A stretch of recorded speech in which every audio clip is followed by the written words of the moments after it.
Conchit Podcast, episode 85. I'm still in Vancouver, people. And I'm with Tracey Friesen in her apartment here in Vancouver. And I met Tracey just a few weeks ago in person here in Vancouver, but we're working together on the scale, which I've talked about a lot in this podcast. So really happy to get to know Tracey better. I've read about her work, and she is a climate champion and a cultural worker of the highest order. And I'll just ask her to introduce herself, and then we're going to talk about some of her work and some of the issues and passions that we share and some of the concerns we have for our world. So Tracey, welcome, and who are you? Thank you, Claude, and welcome to my little nest here in the west end of Vancouver on Squamish, Musqueam, and Tsleil-Waututh territory. And I am 30 years in the Vancouver film and television sector across a whole bunch of different aspects. I started in post and visual effects, and then I spent a decade at the National Film Board, which I imagine we'll come back to.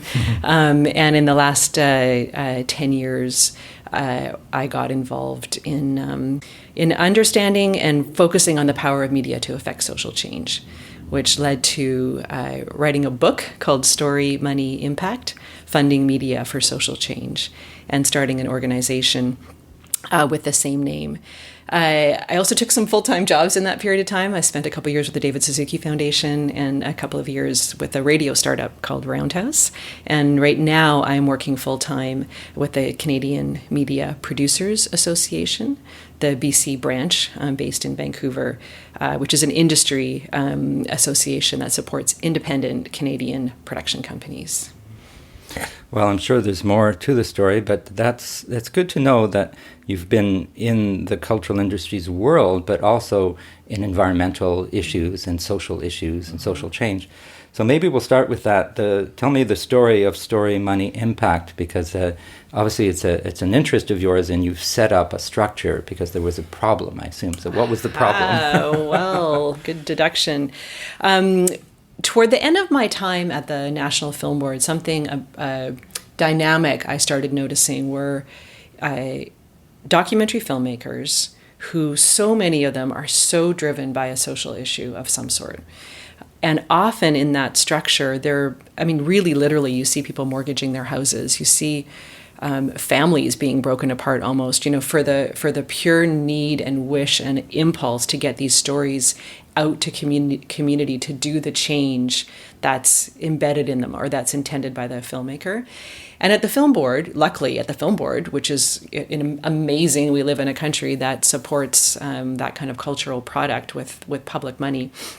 But even there, some films got, a decent amount of support for their distribution and marketing and outreach stage, and some didn't.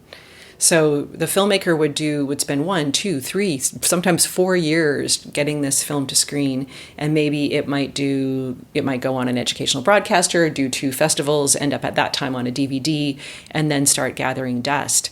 And so the gap in my mind was all of this potential embedded in these films for activating people that was not being harnessed. And in Canada, there was no mechanism, none, zero, outside of this public, the CBC or the NFB and some of the public funding that supported some of the film's launches to get financial support for that phase of a film's project. So most independent producers and filmmakers would need to go on to producing their next film to be sustainable, to have any kind of livelihood.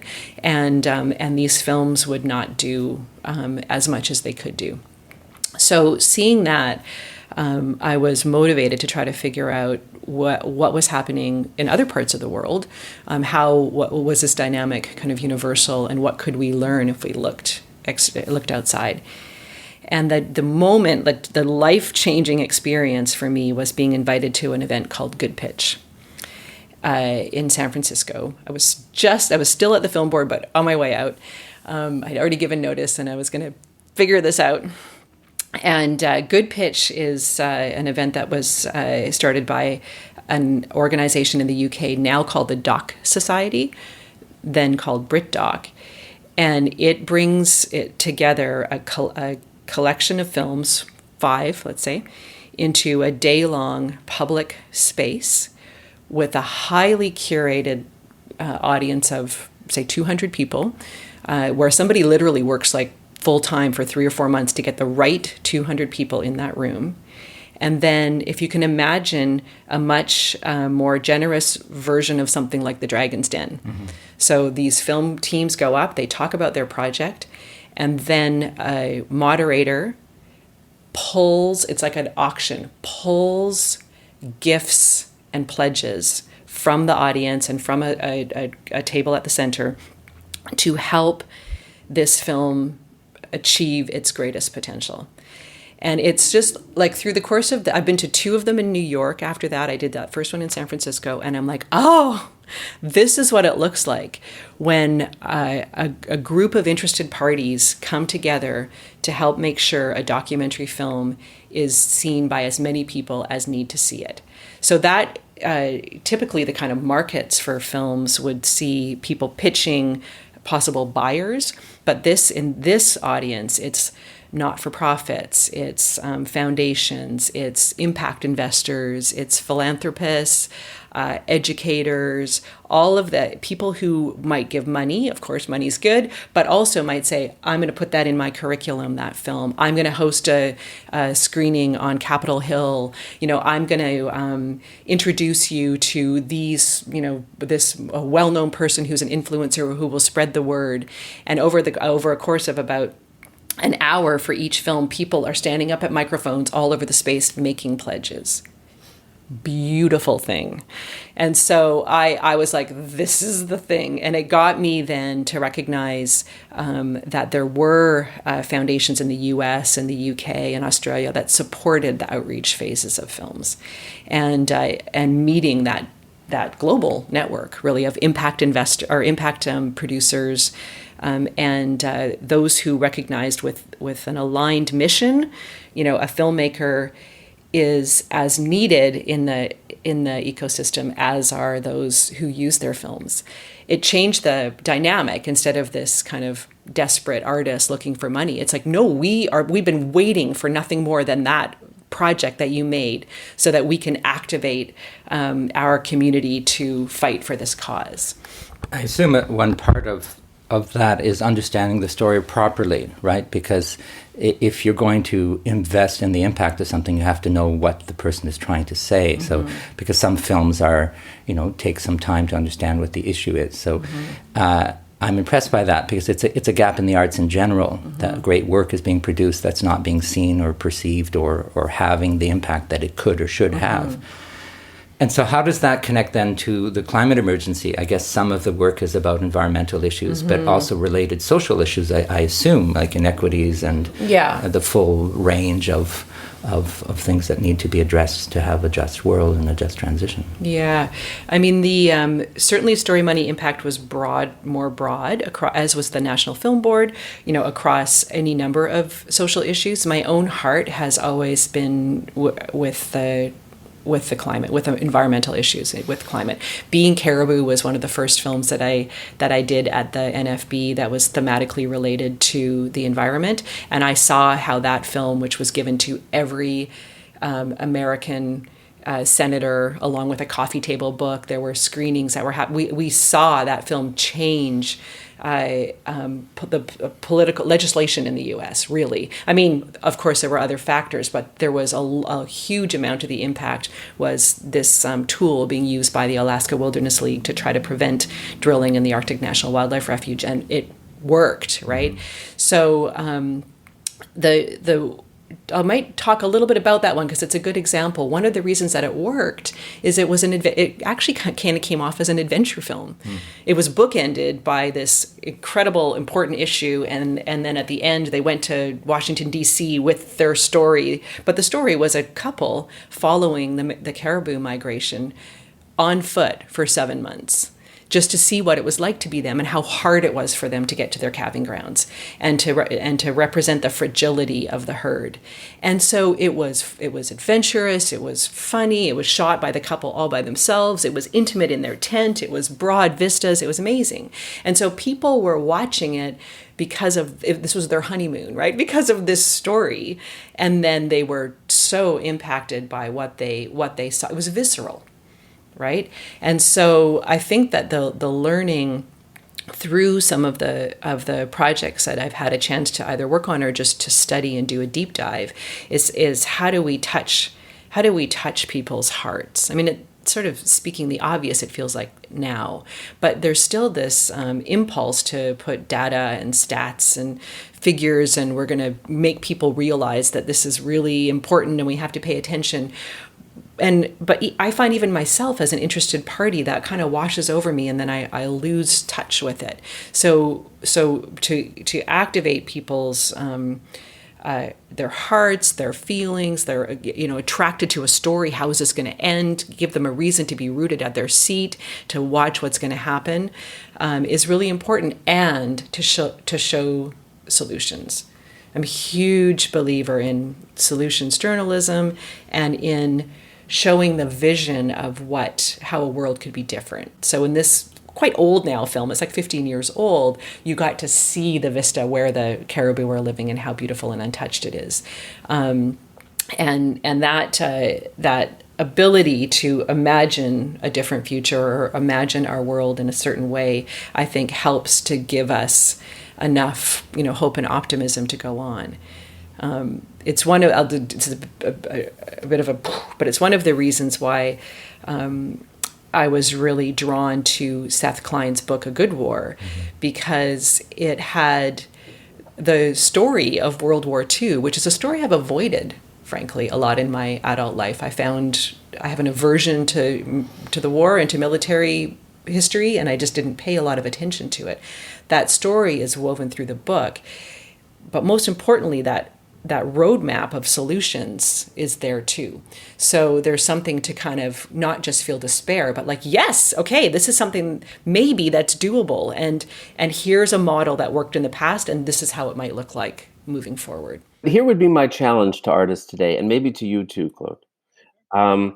So we're beginning to see artists across many artistic domains producing climate and climate emergency art, which is important and good to see. What's striking to me is most of it, in the main, is dystopian about how horrific the world will be if we fail to rise to this moment. And to a certain extent, that makes sense, right? Because it is scary and horrific. But here's what intrigued me about the artists, what artists were producing in the war, is that in the main, it was not dystopian, even though the war was horrific. It was rallying us. The tone was rallying us. Similar, I found myself listening to this music as I was doing the research, and I was thinking, wow, okay, World War II had a popular soundtrack, and the anti-Vietnam War had a popular soundtrack. And when I was a kid in the peace and disarmament movement, there was a popular soundtrack. This doesn't have a popular soundtrack yet.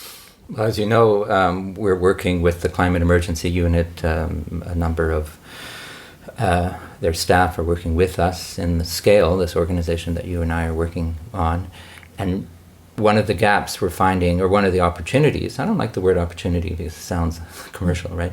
One of the responsibilities of the arts and cultural sector, maybe responsibilities is not the right word. I'm searching for a word that says, how can the arts and cultural sector step up and play a larger role in the climate emergency? Mm-hmm. And the work that you've done, I think, is a really good model because it's an amplification model. It's an impact-based model. And that's what we need to do. The artists are there. Mm-hmm. Some of them are not sure what to do, in terms of greening practices, lobbying, where do I start? What do I do? How do I use my skills as a creative, resilient person to address such a complex issue? So just in general terms, what are your thoughts on what Canada, the Canadian arts and cultural sector, can do more and better to address the climate emergency? Mm-hmm. I see two levels, and they're both really important with that question. One is literally, what can we do? And that's about sustainable production practices. Right, so the CMPA, the company, the association I work for now, along with a lot of stakeholders, Real Green, Creative BC here in BC, Ontario. There's people are coming together right now in a very big way, and looking at the footprint of the sector. It's been that like Real Green's been alive for more than 10 years. So it's been around, but the urgency is being felt right now. And I'm sensing it within our own organization and elsewhere. Even the broadcasters in the UK coming together at COP and making commitments there. In the CBC here in Canada just yesterday or 2 days ago announced that all future original productions will have to use carbon calculator and track their sustainability plan. So there's that part that is happening, and we, like all sectors, have to move on that much more quickly and figure out the ways to reduce emissions. It's a fairly emission heavy field. It feels like it shouldn't be, but particularly series production and drama production and the trucks and the power and all of that is really significant and needs to be dealt with. So that's that. Where I've spent more time is in the content, right? And so what interests me right now is not. There's still work to be done with the air quotes movable middle. The people who are becoming more awake to the urgency, which we feel here in BC with the repeated weather and climate emergencies, like literally urgent emergencies here on the ground. So there is still opportunity or responsibility for storytellers to be able to, whether journalism or long form storytellers, to be able to harness that to amplify it and to show more people. And what's starting to interest me is stories of resilience for a post-carbon world. What are we going to need for our emotional well-being? What are we going to need? It's going to be a different world not long from now if we do this, and we have to do this. This transition has to happen. And there's going to be a sense of loss and sacrifice and challenge, not just with what's happening externally from a climate point of view, but in how we're going to have to, make changes to our lives and reorient our energies in terms of our advocacy and so I feel like there's an opportunity for artists. I'm more connected to the film and television sector and the documentary community, but throughout the system to be able to provide realistic and yet reassuring narratives about what the upside of all this might be. And I hope that we'll be able to then move toward a vision of the future that is going to be different, but is still going to have beautiful elements to it. Well, when we had a chat a few weeks ago, that really resonated with me, that idea of the post-carbon world or the sort of... It's a type of speculative fiction, though not necessarily fiction because we're going to live it. Mm-hmm. But I think artists play a really important role there, and not just sounding the alarm, because the alarm has been sounded pretty loudly, and those who haven't heard it, it's there. Mm-hmm. The inertia I think can be addressed by organization, by providing tools and getting the funders to change their expectations and government policy and all of that. But the artists brings, I use the word heart, and I don't want to become too sentimental, but I do believe I get deeply moved by words, by images, by sounds that go far beyond the science that I read. I intellectualize the science, and I understand, and I love scientists. I think they're artists as well, quite frankly, or cultural workers. But there's something about what a story, your project's called Story, Money, Impact, what a story can do to change the world. I truly believe, whether it's an indigenous traditional story or it's a settler telling a story, those stories need to be heard, they need to be told, and then people need to talk about them and have that dialogue without the fear of panic, because the panic comes when you realize how bad things are, right? People are starting to feel it now in their bodies because it's all around us. But I'm rambling a bit, but I'm interested in so I'd like to go a bit further in this idea of how do we get then storytellers, be they filmmakers or theater artists or whatever form of storytelling, how do we get them to have to have the means to tell those stories and for those stories to be impactful. And part of that, I feel, is the shared experience. So we've really been denied that in the last almost 2 years with the pandemic. I know that Story Money Impact, and it's helmed now by Executive Director Sue Bealey, and she took the program online, a project like Good Pitch online as well as can be expected, and has kept it alive. But what we're all missing is the moment after collectively enjoying an artistic shared experience. So keeping in my lane here, I'll talk about documentary film. When people are in a theater together, watching a film together, there's a moment, might last for 10 minutes, where if you've been touched, you'll do damn near anything to try to support that cause. Anything. I imagine you felt it. I can think of dozens of times that I've come out of my seat. I'm looking like, please may there be a booth so I can at least leave a donation somewhere. Please may there be, you're in that activated state. It's a high opportunity moment for there to be actual change, somebody making a pledge for behavior change, or somebody doing something specific to that cause, or promising to support an organization that supports the cause. It's amazing how quickly we lose that. By the time someone goes home, they might still look something up that's related to it, and maybe do a little. By the next day, they might tell one or two people, and then they're, with the onslaught that we have of audiovisual content and communications, it's sort of gone, And so we can keep it. And filmmakers and impact producers and others do everything they can to try to keep that alive by continuing to communicate about it. But there's that lived experience, and what can happen when people who have a shared passion for that cause can be mobilized collectively. So that can go across, of course, all types of content. It can happen in an art gallery, and it can certainly happen after a dance performance or after a theater performance. So I'm anxious to have that return in our lives. It's starting a little bit now. And for there to be, it always comes back to, but it's true, we need to honor that as part of the production process. There needs to be funding for that.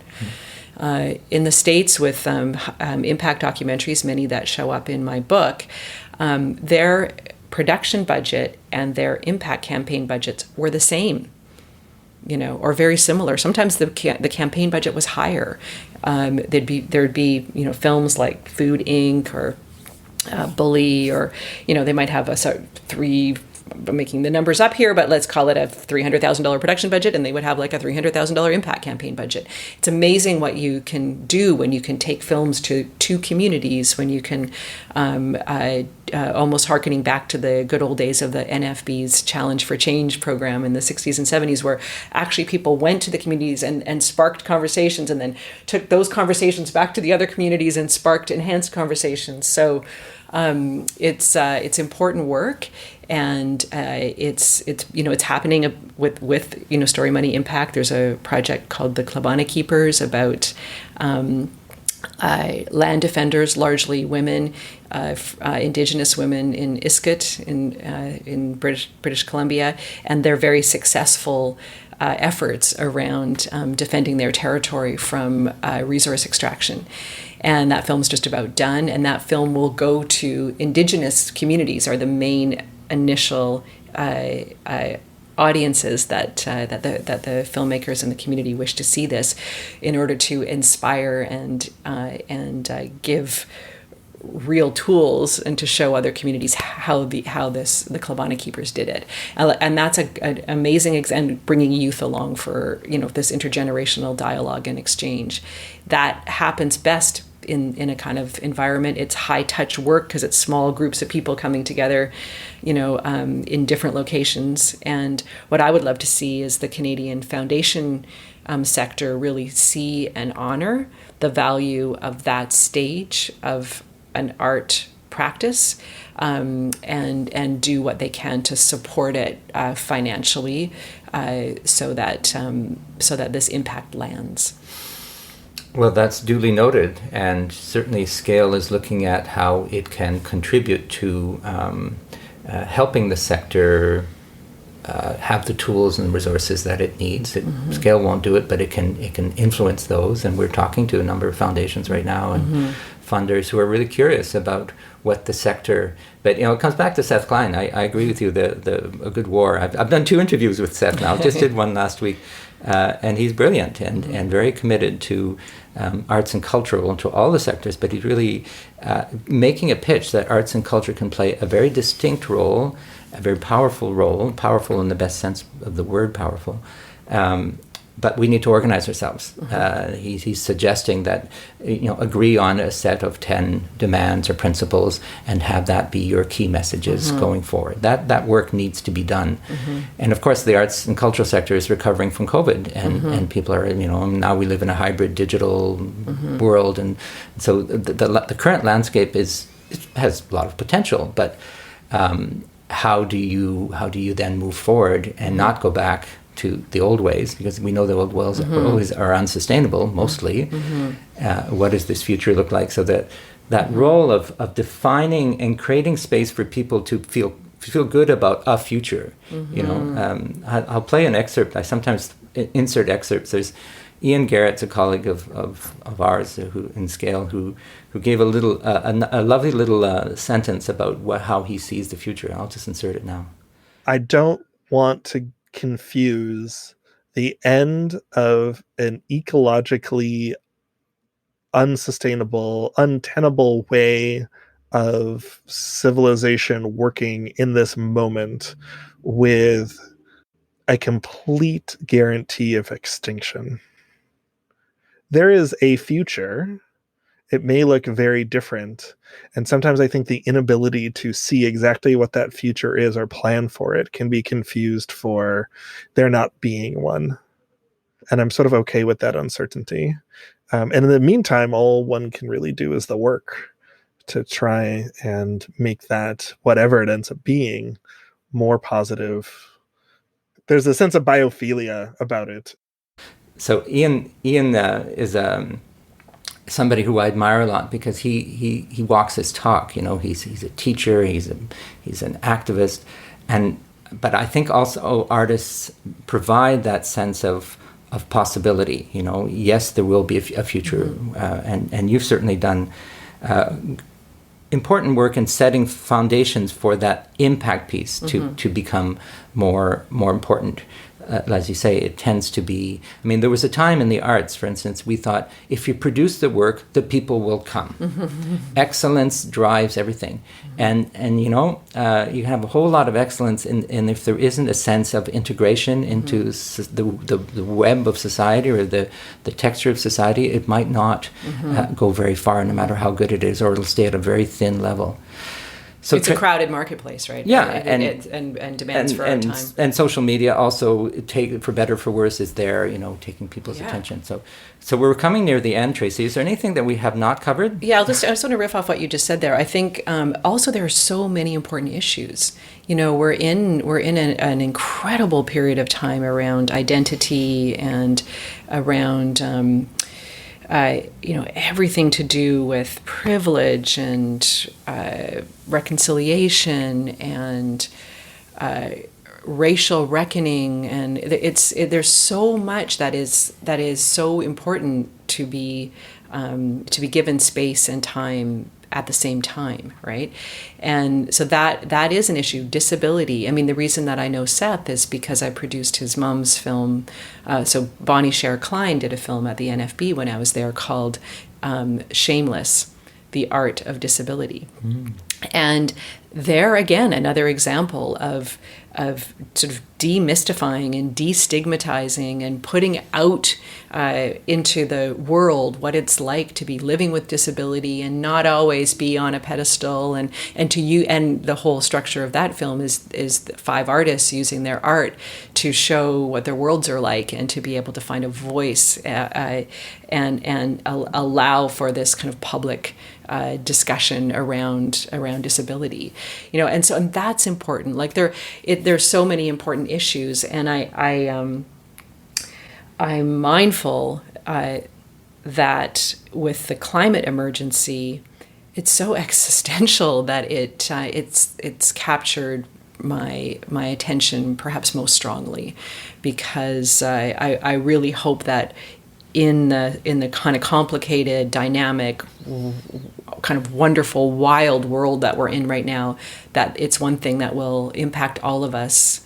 Not the same way. Certainly, there are those of us living in different parts of the world that will be affected in different ways. But the global community has to come together in all the ways that they can, and so we do need the scientists, and we do need all of the work being done across all of the important social issues that are happening right now, and we really do need the storytellers, and to validate that they're story-driven, narrative-driven, emotionally driven pieces of work will help to touch people now to change their behavior, or will help to soothe or reassure or be with them in the world post-transition. I think we'll leave it at that. Thank you, Tracey. Thank you, Claude.